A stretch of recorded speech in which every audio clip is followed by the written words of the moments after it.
Report में दिखाएं।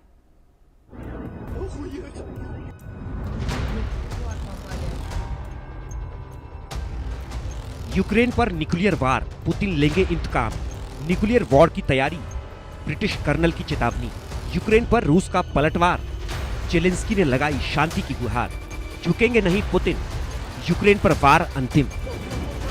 1 जून को जब यूक्रेन ने रूस को घर में घुसकर मारा था, पुतिन के देश में तबाही मचाई थी, रूसी सेना के एयरबेस को टारगेट किया था। उस दिन से ये तो तय था कि पुतिन चुप बैठने वाले नहीं हैं। और कुछ ही दिनों बाद 6 जून को यूक्रेन ने पुतिन के गुस्से का अंजाम भी देखा कि किस तरह रूस के सैनिकों ने यूक्रेन में बम और मिसाइलें बरसाकर तबाही मचाई। रूस ने 452 ड्रोन और 45 मिसाइलों का इस्तेमाल कर राजधानी Kyiv, Chernihiv, Lutsk, Lviv, Sumy, Poltava समेत कई शहरों को निशाना बनाया, जिसमें यूक्रेन के राष्ट्रपति जेलेंस्की के मुताबिक 80 लोग घायल हुए और 6 लोगों की जान चली गई। रूसी सेना का ये हमला सिर्फ सैन्य जवाब नहीं, बल्कि रूस के लिए अस्तित्व की लड़ाई बन चुका है।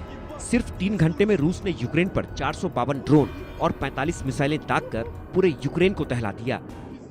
ये हमला यूक्रेन की ओर से रूसी एयरबेस पर किए गए ड्रोन हमले के जवाब में किया गया, जिसमें यूक्रेन ने रूस के अंदर तक पहुंचकर न्यूक्लियर कैपेबल एयरक्राफ्ट को नुकसान पहुंचाया था। जिसके बाद रूस के राष्ट्रपति व्लादिमीर पुतिन ने अमेरिकी राष्ट्रपति डोनाल्ड ट्रंप के जरिए चेतावनी दी थी कि अब जवाब तगड़ा होगा, और हुआ भी यही।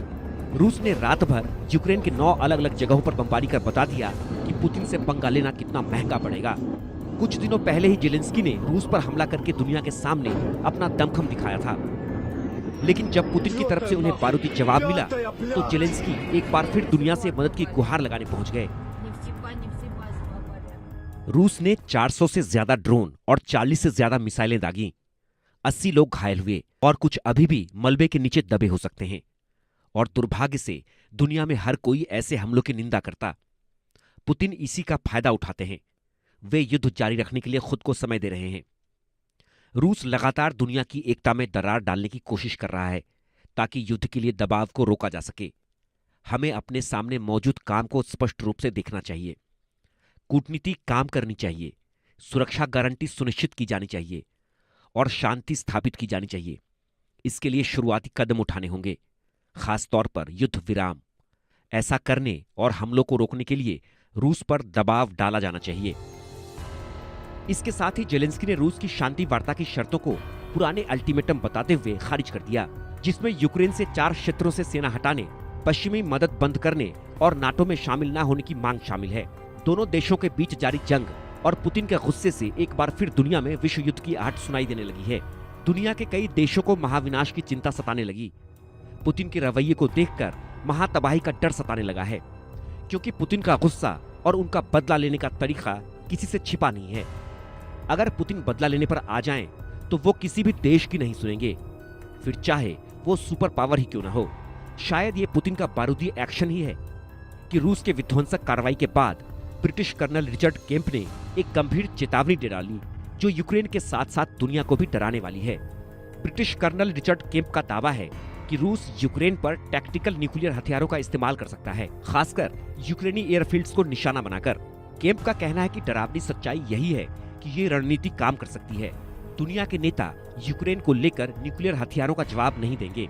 उनका मानना है कि पुतिन इस तरह के चरम कदम उठाकर अपनी ताकत साबित करना चाहते हैं, यूक्रेन को मजबूर करना चाहते हैं कि वो हार मान ले। कर्नल रिचर्ड केम्प का ये दावा बेवजह नहीं है। वो बिना किसी कारण के न्यूक्लियर वॉर की बातें नहीं कर रहे। उनके इस दावे के पीछे ब्रिटेन में रूसी राजदूत की चेतावनी है। दरअसल ब्रिटेन में रूसी राजदूत आंद्रेई केलिन ने तीसरे विश्व युद्ध की चेतावनी दी है। उन्होंने ब्रिटेन पर यूक्रेनी ड्रोन हमलों में सहयोग का आरोप लगाया है। आंद्रेई केलिन ने यूक्रेन के ऑपरेशन स्पाइडर के लिए ब्रिटेन को आंशिक रूप से जिम्मेदार ठहराया और चेतावनी दी कि ये तीसरे विश्व युद्ध को भड़काने की कोशिश हो सकती है। इस तरह के हमलों के लिए उच्च तकनीक और जियो स्पेस डेटा की जरूरत होती है, जो ब्रिटेन और अमेरिका के पास है। दुनिया में तीसरे विश्व युद्ध के डर को इस तरह से भी समझा जा सकता है कि पिछले कुछ सालों में रूस ने कई बार न्यूक्लियर हमले की धमकी दी है। 2022 में रूस के टीवी चैनलों ने लंदन, पेरिस और बर्लिन पर न्यूक्लियर हमले की बात कही थी। इसके अलावा रूस के पूर्व राष्ट्रपति दिमित्री मेदवेदेव ने 2023 में चेतावनी दी थी कि अगर पश्चिमी देश यूक्रेन को न्यूक्लियर हथियार देते हैं तो रूस पहले हमला करेगा। हालांकि पश्चिमी देशों ने इन धमकियों को गंभीरता से लेते हुए कहा कि रूस के पास अभी तक न्यूक्लियर हमले की तैयारी के लिए कोई सबूत नहीं मिले हैं। Bureau report, India news.